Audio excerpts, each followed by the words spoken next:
abot po ng 130 pesos kada litro yung diesel by next week. Ano pong gusto niyo sabihin? Tayo. Phoner po. Oo, phoner na, Tatawagan sayang po natin oras. ulit Si, Oo. si Ginoong Misael. Naintindihan natin na kaya natin. Pasensya na po. Ayun. Mukhang mahina yung amin. Ayan, sige po sir.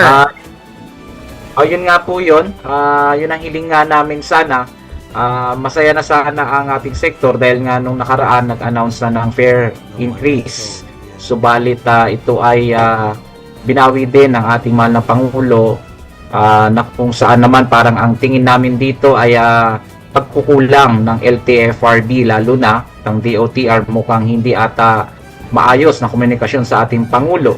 Kaya hindi namin masasabing tama o mali yung ginawa ng desisyon ng Pangulo sapagkat yung ating fare increase naman talaga ay malaking epekto rin dun sa ating mananakay. Subalit yun lang din naman ang inaasahan ng ating sektor para naman na kahit papaano maibsan yung aming pasanin sa taas ng diesel po. Pero kahit nang sa ganon, may mga nakalinya naman ng programa ng ating gobyerno, ang fuel subsidy. Yun nga lang, mukhang hindi pa natin alam kung kailan ito ibibigay. At yung aming service contracting na matagal na namin hinihingi na yun naman ay under ng gaan natin na sana ibigay na rin ng DOTR. Pero kahit ang itong lahat ng ito ay maibigay sa amin, alam naman natin na ito ay kukulangin pa rin dahil ang diesel natin pumapalo na ng 120 pesos per liter.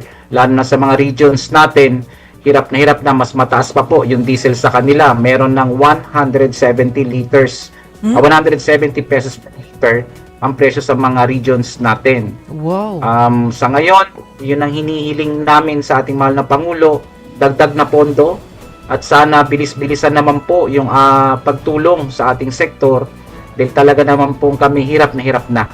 At dahil bilang public transport, kailangan namin bumiyahe pero paano kami bibiyahe kung hindi na namin kinakaya ang taas presyo ng ating diesel. Sir, anong Malaki na region po ang yung galon. Anong region yung sinasabi mo na umabot na ng 170 pesos? Ang 170 po natin ay Mindanao po. Oh, ganun na kalaki. Dito sa atin, nasa 103 sa Novaliches, Petron. Sa kanila po, mataas na po. Oo. Nung panahon na 93, sa kanila 115 na po. Oo. So, pero Kaya sabi nga talagang ni kawawa. Sabi ni Presidente, suspended muna yung fare hike, pero bibigyan kayo ng ayuda. Gaano kalaking tulong? Sapat ba yun? Yung pong binanggit ng ating Pangulo nung sinuspend niya yung fare hike, ang libreng sakay nationwide, meron po kasing programa talaga ang DOTR, ang service contracting. Ito po ay under ng GAA at may pondo po ito. Pero mas nimirapat namin na ang service contracting ibigay ito ng net. Dalawa po kasi yung programa na yon, isang libreng sakay at isang net. Ang net po kasi binabayaran po ang ating mga transport sector per kilometer. Ang libreng sakay, yun yung dati pang programa natin panahon po ng pandemic. Kaya nga sana maging maayos sana yung komunikasyon ng ating DOTR at sa ating mahal na Pangulo na kung net ang ibibigay sa amin under service contracting, ito ay mas mapapakinabangan po ng ating sektor at the same time, yung ating mananakay din po ay mukhang hindi na rin po kakailanganin ng dagdag pasahe sa kanila. Sa puntong ito po, meron na po bang mga nag-surrender na o nagbenta na ng kanilang mga units, mapa-jeep man yan, yun. Meron na po bang mga nagbebenta? Huwag naman po sana umabot sa ganun. Wala pa sa ngayon po. Sa ngayon, hindi na kami, halos yung fleet namin, modern units, hindi na namin kayang sustain yung full fleet. So, nangyayari sa amin, para lang masustain yung operation, nagbabawas kami para lang din matipid namin yung aming mga diesel at the same time, ma-maximize natin yung biyahe natin and yung daily collection namin na pambayad naman namin sa monthly amortization. Kaya nga, ang hiling sana namin sa ating mahal na Pangulo, magkaroon ng moratorium sa ating mga bangko para nang sa ganon maibsan ng konti. Yung aming kita ay mapagkasya pa namin para sa mga sahod ng aming mga employees, mga ating driver and PAW, sa aming admin.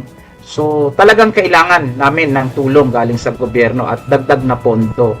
para nang sa ganon masustain namin yung aming pang-araw-araw na operation. Sorry, sabi niyo po, nagbawas kayo. Nagbawas muna sa fleet. Tama po ba? Yes po. Oo. So, Tama po. ano po mangyayari dun sa mga drivers na nagda-drive dun sa mga tinanggal na units? Ang nangyari po, nagbawas din po kami ng araw ng kanilang mga pasok. Kung dati yun ay 4 days in a week, ginawa na lang po natin, pinag-usapan naman po yun ng ating mga empleyado na magiging 3 days in a week na lang po sila. At the same time, reduce ang aming mga units para masustain lang natin ang operation natin dahil mas mahirap po kung mawawala ang ating public transport sa kalsada. Paano yun? Di kaltas din, bawas din sa sweldo syempre ng mga tsuper yun. Opo, pero ang pinaka-goal lang kasi namin dito is masustain natin yung ating operation at the same time, yung ating mga empleyado ay nariyan pa rin at kahit pa paano. Kumbaga, tulong-tulong kami sa sakripisyo talaga para lang masustain natin yung operation natin. Pero kung ito ay papalo pa rin dito sa Metro Manila ng 150 pesos per liter, mukhang hindi na talaga namin kakayanin ito. Dahil sa daily collection pa lang namin, lugi na kami ng almost 1,200 per day sa bawat unit natin. So, paano po kung hindi nyo na po kakayanin? Sinabi nyo po kung aabot na ng 130 pesos per liter.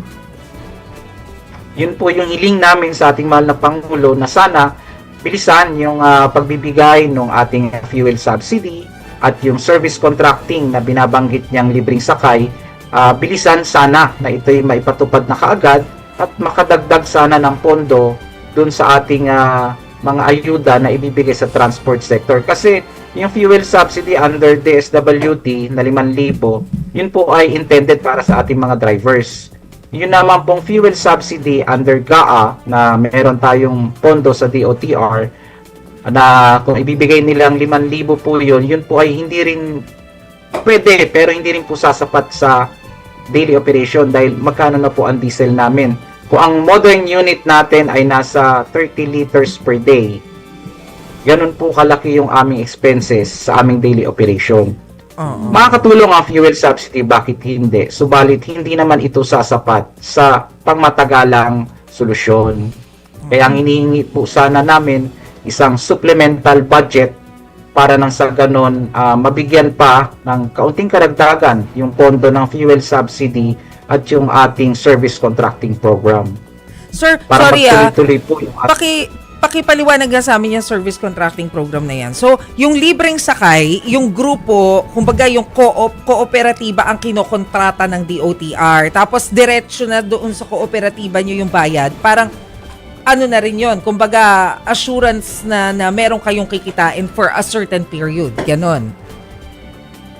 Opo. Ang pinaka, po niyan, ang LTFRB, kung ilang kilometro ang aming itinakbo, yun po ang babayaran under the program. So, per kilometer yun.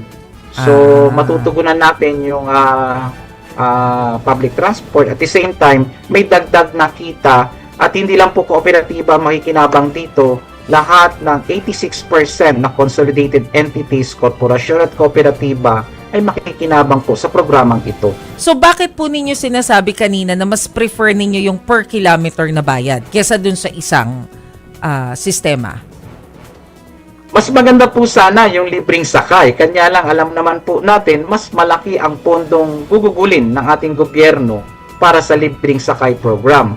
Kasi ang libreng sakay program po natin, ganun din po ang tema nun, per kilometer din po.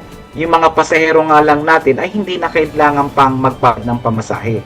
Pero mas malaki po kasi ang rate nun compare doon sa dati naming ginagamit after the pandemic, yung net kung tawagin na babayaran lang kami kung ilang kilometro yung tinakbo namin.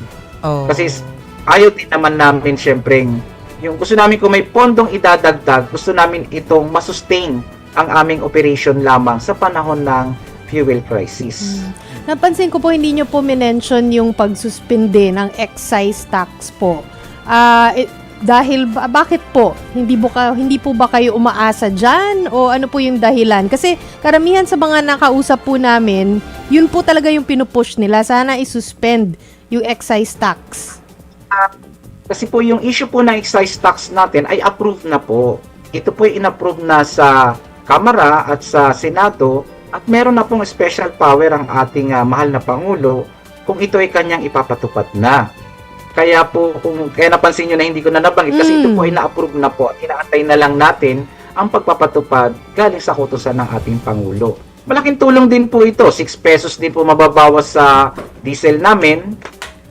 Yun nga lang kasi talagang kulang talaga po eh. Aminado naman kami. Yung excise tax makakatulong. Yung fuel subsidy makakatulong. Yung ating service contracting makakatulong. Pero hindi ito sasapat kung tatagal pa tayo ng at least 3 months. Yung pondong nakalaan po ay under General Appropriations Act.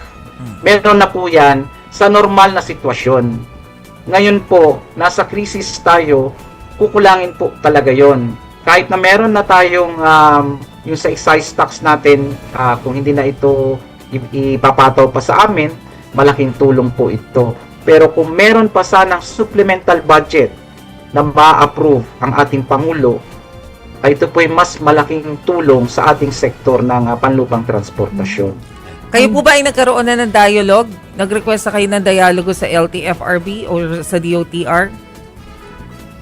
Kahapon lang po, nagkaroon po kami ng pag-uusap with the DOTR at malinaw naman po yung kanilang sinabi, kulang po talaga yung nakalaan na pondo para sa sektor ng public transport. Inamin naman po nila yun. Kaya nga po ang suggestion namin, magkaroon tayo ng supplemental budget para nang sa ganon, mas mapalawig pa yung mga subsidy under ng service contracting at fuel subsidy program po. Pero tama po ba sa sitwasyon natin ngayon? Sinabi nyo kanina, hanggang 3 months kaya pa po. Hindi po. Hindi yung po ating talaga. pondo na nakalaan sa GAA, yung pong service contracting program, nasa 700 million po ang budget under GAA. Kung yun po ipapatupad ngayon, tatakbo lang po yun ng 3 araw. Ay! Okay. 3 Okay. araw. 700 million nationwide, ilang entities po yan. Kaya yun po ay almost, kung libreng sakay po yan, baka 1 araw lang po yan. Kaya po mas pinabuti namin ang net para kahit pa paano, yung 1 araw, magiging 3 araw, kahit pa paano meron. Yung nga po, talagang kulang, hindi sasapat. Kaya mas maigi sana kung sana pakinggan kami ng mahal na Pangulo na magkaroon ng supplemental budget para nang sa ganon mapalawig pa yung mga subsidy na ibibigay galing DOTR. Kasi parang ang tingin kasi namin, okay na yung fare hike eh. Kaya lang mukhang may pagkukulang ang ating LTFRB at DOTR at mukhang hindi ito na ipaliwanag ng maayos sa ating mahal na Pangulo. Kasi kung naipaliwanag nila yon, sino ba naman ang ama na papayag na maghirap ang kanyang mga anak? So baka wala nga silang GC. Ay, hindi, biro lang. Okay. Sige po. Marami pong salamat sa inyo, Sir Misael Melinas. Thank you, sir. Yes po. Thank you. Magandang gabi po, mabuhay po kayo.